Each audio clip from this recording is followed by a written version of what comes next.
하나님의 말씀은 열왕기상 5장 5절에서 12절 말씀입니다.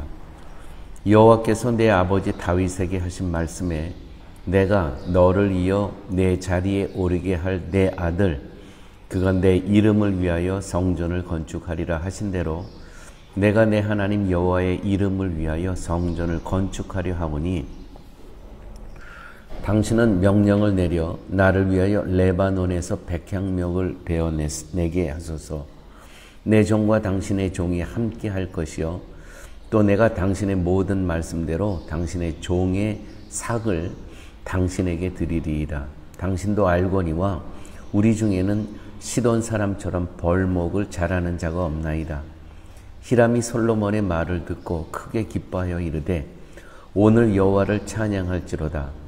그가 다윗에게 지혜로운 아들을 주사 그 많은 백성을 다스리게 하셨도다 하고 이에 솔로몬에게 사람을 보내어 이르되 당신의 사람을 보내어 하신 말씀을 내가 들었거니와 내 백향목 제목과 잣나무 제목에 대하여는 당신이 바라시는 대로 할지라.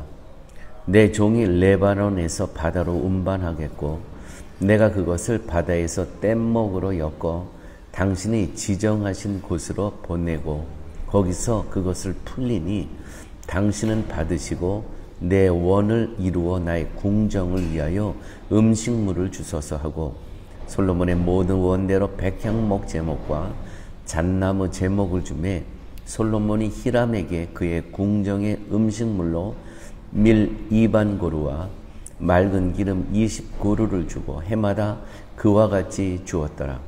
여호와께서 그의 말씀대로 솔로몬에게 지혜를 주신 고로 히람과 솔로몬이 친목하여 두 사람이 함께 약조를 맺었더라. 아멘. 오늘 본문에 보게 되면 솔로몬이 이렇게 이야기를 합니다. 나의 아버지 다윗에게 하나님께서 이렇게 말씀하셨다는 거예요. 나 여호와가 너를 이어 너 다윗을 이어 내 자리에 오르게 할 내 아들 그가 내 이름을 위하여 성전을 건축하리라. 그렇게 건축하리라 하신 대로 내가 내 하나님 여호와의 이름을 위하여 성전을 건축하겠다. 이 지금 히람이라는 이 왕에게 이방 왕에게 백향목을 벌목을 해야 되는데 갖고 와야 되는데 그 이유를 하나님께서 나의 왕 아버지에게 너의 아들 너 다음에 있을 아들이 왕이 될 터인데 그가 성전 건축을 해야 된다. 그래서 내가 그 하나님의 말씀대로 내가 지금 백향목을 가져와서 성전 건축을 하려니 좀 도와달라. 그 히람 왕에게 그와 같이 요청하는 내용입니다. 그런데 정말 하나님께서 솔로몬이 이야기한 것처럼 솔로몬이 성전을 지으라고 하셨을까요? 사무엘하 7장 5절의 말씀입니다.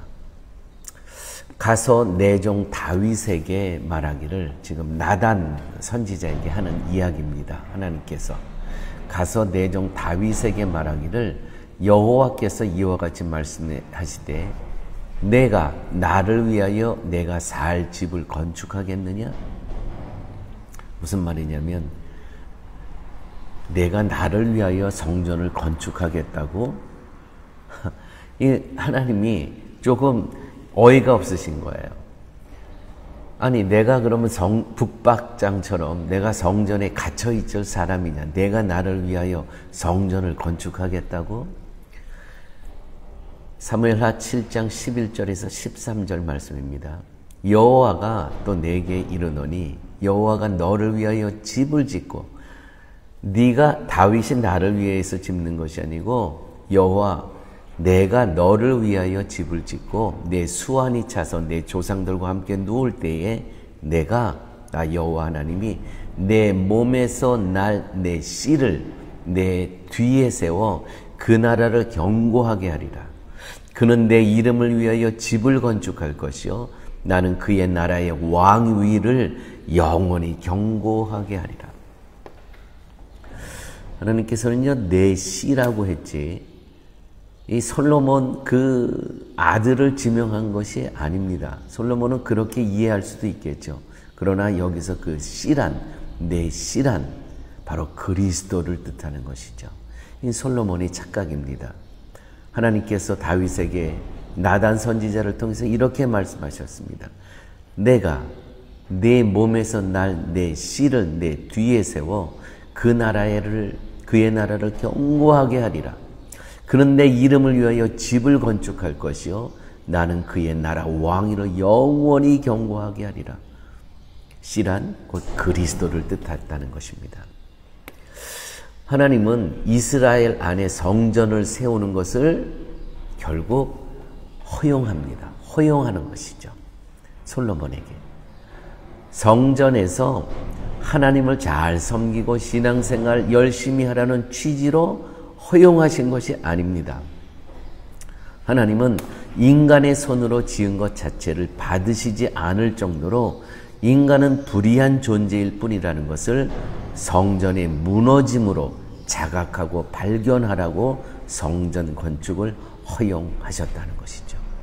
여러분, 지금의 성도들이 이러한 하나님의 취지에 대해 무지하기에 예배당 하나를 짓고 나면 마치 하나님 앞에서 큰 일을 한 것처럼 우쭐거리고 헌당식이라는 명목으로 자신들의 공적을 드러냅니다.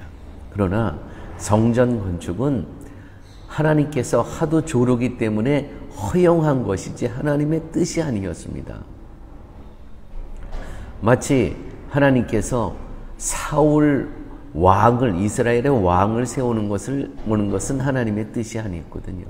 그런데 사람들이 하도 조르기 때문에 허용하셨던 것처럼 이 성전도 마찬가지라는 것입니다. 사무엘하 7장 1, 2절 말씀입니다. 여호와께서 주위의 모든 원수를 무찌르사 왕으로 궁에 평안히 살게 하신 때에, 이 다윗 이야기입니다.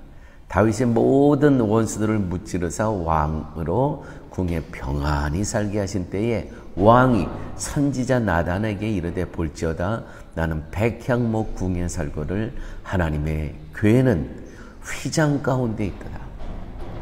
참 이 생각은 갸륵한 것 같아요. 기특한 것 같아요. 이때가 언제냐면 평안히 살게 하실 때, 평안히 살게, 모든 염려와 걱정이 이방의 적들을 다 물리치고 평안히 살 때 하나님의 성전을 생각합니다.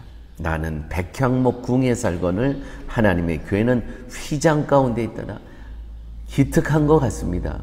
또 솔로몬도 이렇게 기록되어 있죠. 4절 이제 내 하나님 여호와께서 내게 사병의 태평을 주심에 대적도 없고 재앙도 없도다. 아버지하고 똑같습니다. 성전이 솔로몬 때 지어진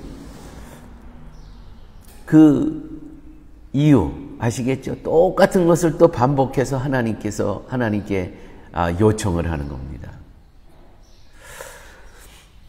참 아버지 때나 또한 아들 때 평안할 때 둘 다 성전 건축에 대해서 생각을 합니다. 좀 불길한 예감이 드시지 않습니까? 그래서 이때부터 성전을 건축하면서 모든 그 나라의 백성이 얼마나 노동에 휘달립니까? 이 성전 건축을 때문에. 그래서 결국 이 성전 건축 때문에 어떤 일이 일어나게 됐냐면은 전국에는 이스라엘 남북이 갈려지고요. 또 바벨론으로 70년 동안 포로로 가게 됩니다. 우리는 그러므로 평안할 때, 다윗 때 모든 것이 평안히 살게 하신 때의 왕의 생각이 성전 건축을 했습니다. 또한 솔로몬도 모든 것이 태평성대, 이제 내 하나님 여호와께서 내게 사방에 태평을 주심에 대적도 없고 재앙도 없더라.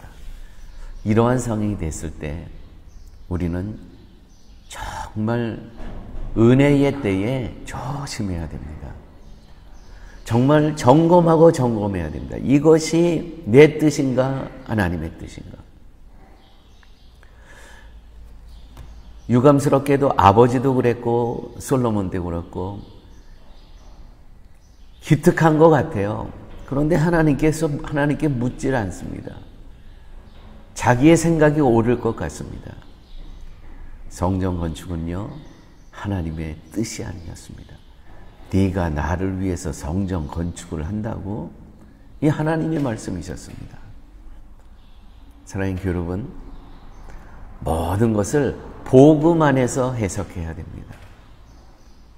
솔로몬은요, 분명히 하나님께서 내 씨에서 나올 그 아들을 통해서 하나님의 나라를 견고하게 세우셨다 해야지 솔로몬이라는 이야기를 하신 적이 없습니다. 그래서 십자가의 은혜 안에서 해석해야 됩니다. 씨란 곧 그리스도라는 것이죠. 아무쪼록 사랑하는 성도님 여러분, 우리의 모든 것을 결정할 때 우리의 고민의 끝은 십자가 안에서 해석하고 결단하셔야 된다는 것이죠. 그래야 나의 뜻으로, 나의 고집으로 결정하지 않을 수 있다는 것입니다. 아버지 하나님 고맙습니다. 말씀을 통해서 우리는 모든 것을 복음 안에서 해석해야 됨을 깨닫게 하여 주셨사오니 혹시 이 말씀을 듣는 성도님 중에서 오늘 결단해야 될 거 있습니까? 복음 안에서 해석하고 결단케 하여 주시옵소서. 모든 말씀 예수님 이름으로 기도드렸습니다. 아멘.